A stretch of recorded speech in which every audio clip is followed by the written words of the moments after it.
sakit pada hari Jumat malam. Dan ketika beliau sakit dan merasa berat sakitnya, beliau mengatakan kepada istrinya, Mur Abu Bakar fayusolli bin nas. Tolong ngomong sama Abu Bakar itu untuk ngimamin para sahabat untuk sholat. Sempat itu ditampik sama istrinya Aisyah radhiyallahu anha dengan tampikan yang lembut. Dia mengatakan, la ya Rasulullah, jangan bapakku ya Rasulullah. Innahu rajulun raqiq.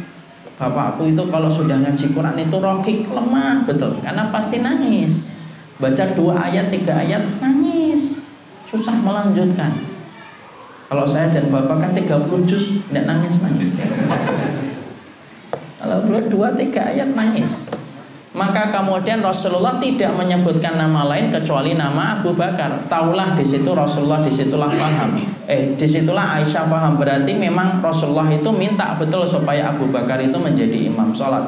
Maka kemudian Abu Bakar ngimamin sholat dari Jumat malam. Nanti dibaca di dalam kitab Al-Bidayah wa Nihayah. Kalau punya kitabnya, yang sudah punya kitabnya dibuka plastiknya dibaca. Itu kemudian sakit dari Jumat malam, Sabtu, Ahad Rasulullah tidak ngimamin sholat. Rasulullah meminta izin dari para istrinya yang lainnya supaya kemudian beliau itu tidur di rumahnya Aisyah. Para istrinya Nabi mengizinkan karena mereka tahu bagaimana kedudukan Aisyah di hati Nabi.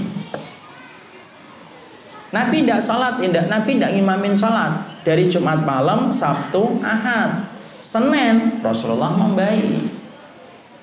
Ketika Rasulullah kemudian merasa membaik, kemudian Rasulullah ketika Senin subuh keluar dari rumahnya. Bapak kalau ingin tahu rumahnya Nabi seberapa, Bapak perhatikan itu kemudian kuburannya Nabi dan Abu Bakar. Disitulah rumahnya Aisyah dulu segitu itu. Sebagian riwayat mengatakan kuburannya Umar itu sudah termasuk di luar rumahnya Aisyah. Sekecil itu, Pak. Makanya kemudian kita melihat kan dulu Rasulullah itu kalau membuka pintu ya langsung masuk ke Masjid Nabawi. Makanya ketika itikaf kadang-kadang beliau menjulurkan kepalanya disisirin sama Aisyah. Makanya Bapak kalau lihat ada kuburannya Nabi, di samping kuburan Nabi itu karpetnya hijau atau merah? Hijau, tidak merah kayak gini, hijau. Yang kita sebut dengan apa? Raudhah. Ma baina baiti wa mimbari raudhatun min riyadil jannah. Antara rumahku dengan mimbarku itu adalah taman-taman surga. Itulah dulu Masjid Nabawi itu segitu, Pak. Sekarang ada tempat tinggi yang orang itu ma'dzan, itu tempat orang adzan. Dulu itu mihrabnya Rasul. Rasulullah ketika pada waktu Senin pagi membaik. Karena Rasulullah itu meninggalnya itu justru ketika beliau itu merasa membaik kondisinya. Makanya kalau kita lihat kan diantara sebagian muslim, sebagian orang kan ada yang meninggalnya kan gitu. Di rumah sakit tidak meninggal, keluar rumah sakit meninggal. Makanya lampu itu kalau mau mati, terang atau tidak terang, Pak? Terang. Makanya kalau ada yang komentar hari ini, saya hari ini fit sekali, hati-hati. Dekat kematian. Maka kemudian Rasulullah keluar dan ketika Nabi Shallallahu Alaihi Wasallam keluar, kemudian Abu Bakar mundur karena beliau ingin supaya Nabi menggantikan beliau posisinya ketika menjadi imam. Para sahabat hampir-hampir membatalkan sholat, Nabi memberikan arah tidak jangan. Nabi kemudian imamin menjadi makmum itu dan Abu Bakar itu menjadi imamnya Rasulullah. Selesai, senang semua, Pak, karena para sahabat itu kalau mereka tidak ketemu Nabi itu rindunya Masya Allah membuncah. Dan itu tumpah ketika mereka melihat Rasulullah kembali pada hari Senin itu. Dan tidak ada satupun yang merasa bahwasanya hari itu Rasul akan meninggal dunia.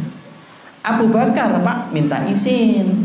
Ketika sudah mendapati Rasulullah itu keluar untuk melaksanakan sholat subuh, Abu Bakar merasa berarti zuhur nanti dipimpin oleh Nabi. Beliau minta izin untuk menjenguk istrinya yang ada di pinggir kota Madinah. Karena istrinya Abu Bakar berapa? 4. Ya. Maka kemudian beliau pergi ke kota Madinah. Kalaulah kemudian Abu Bakar itu kemudian tahu bahwasanya Rasulullah itu akan meninggal dunia hari itu, mungkin nggak Rasulullah itu akan ditinggalkan oleh beliau? Tidak mungkin, Pak. Orang yang paling khawatir terhadap nyawanya Rasulullah lebih daripada nyawanya dia sendiri itu Abu Bakar, Pak. Makanya kalau kita lihat perjalanan hijrah kan, Abu Bakar itu ke depan, ke belakang, ke depan, ke belakang, ke depan, ke belakang, sampai Nabi mengatakan, lima sana'ta hadza. Kenapa kamu melakukan kayak gitu wahai Abu Bakar? Ya Rasulullah, saya khawatir kalau di depan nanti ada musuh, dan saya khawatir kalau di belakang ada musuh. Makanya paling cemas, Pak.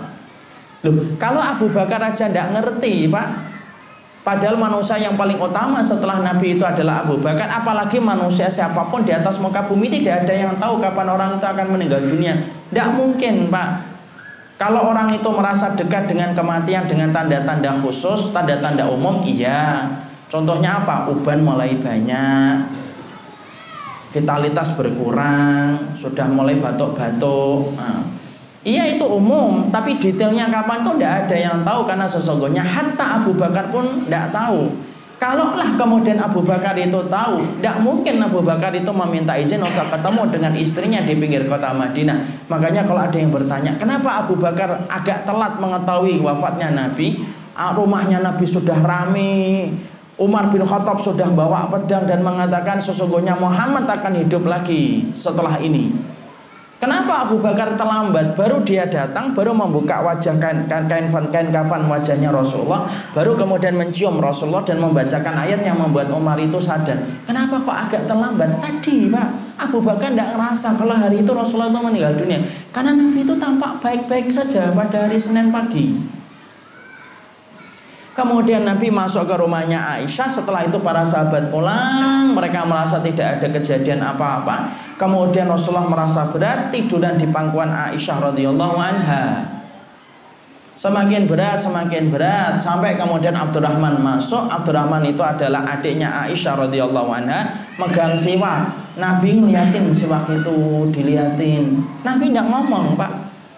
Kemudian Aisyah berkata, ya Rasulullah, apakah engkau ingin siwak itu ya Rasulullah? Nabi tidak mampu untuk jawab saat itu karena sakit yang beliau rasakan. Kemudian Aisyah mengambilkan siwak, dipegangkan ke tangannya Nabi, disiwakin itu giginya Rasulullah SAW itu. Semakin berat, Fatimah kemudian datang. Fatimah sempat nangis.